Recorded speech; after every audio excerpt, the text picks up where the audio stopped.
so now we've taught a proper deadlift and we've got them set up in a good position to start the swing. The next thing that they need to understand is how to hike the bell back without losing the position of their spine. So when you see people hike a bell back when they start a swing, oftentimes what's going to happen is they're going to set up, they're going to hike, and they're going to lift their body as they hike the bell. The proper way to do it is to stay low, to stay compact, and to stay loaded up as you hike that bell. So we're going to have these guys set up, and they're going to practice what's called a hike pass. That just means they're going to hike the bell back and then put it right back in front of them. We teach them to do that by sniffing in through their nose right as they hike it, keeping their abs engaged. The hamstrings should be engaged here so they really feel loaded up and ready to go.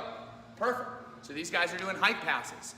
Now, we've already cued them on a deadlift, so go ahead and set it down, guys. Now they need to understand, they've got the hike pass, they've got the setup, now they have to understand that top position. So the drill we use for that is a static stomp deadlift.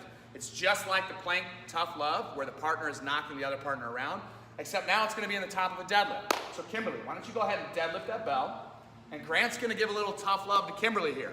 We're gonna cue her breath, so she's gonna take one breath in and then 3 exhales as she gets nice and tight. You can see Grant's hitting her in the butt, he's pushing her around a little bit, hitting her abs, hitting her thighs, hitting her lats. All the spots that need to be engaged and tight. The other big thing with swings is you have to keep your center of gravity balanced in your feet. So pushing a partner around from a bunch of different directions is a really good way for people to figure out how to stabilize right in the center of their body. Okay, so that's the top position of a swing, and that's what we'll cue people with. Now, it's just hike pass to static stomp deadlift. That's how you start the swings. It's one swing at a time. We call it a dead stop swing or a power swing, and that's how we're gonna initiate teaching the swings. So once we feel like someone's confident hiking the bell back in a good position and getting into a good position at the top of a deadlift, we're just gonna have them put those two things together. Not worrying about how far the bell floats out, but just getting an idea of what it feels like to hike the bell back and then to stand up quickly and try to get that bell out in front of them. So let's just have these guys try a couple power swings. They're gonna look really good. A couple power swings, guys. One, and then back down. And back down. Just one thing really quickly. Power swings can mess with people a little bit.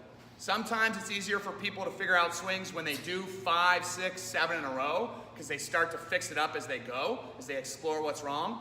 The problem with that is sometimes if the swings are really bad, they can be unsafe, right? So we like to start with the power swing to at least get an idea of what we're working with and what we might need to do to adjust before we go into swings. Once we've taught the power swing and we feel pretty confident with people's movement, we're gonna start getting them into sets of 5 or so.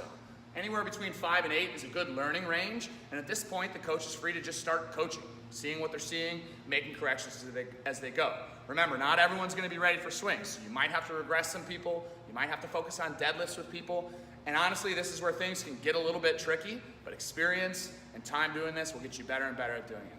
So good luck getting people to swings and deadlifts, getting people to get-ups. If you have any questions, you know how to reach us. Sean at chicagoprimal.com.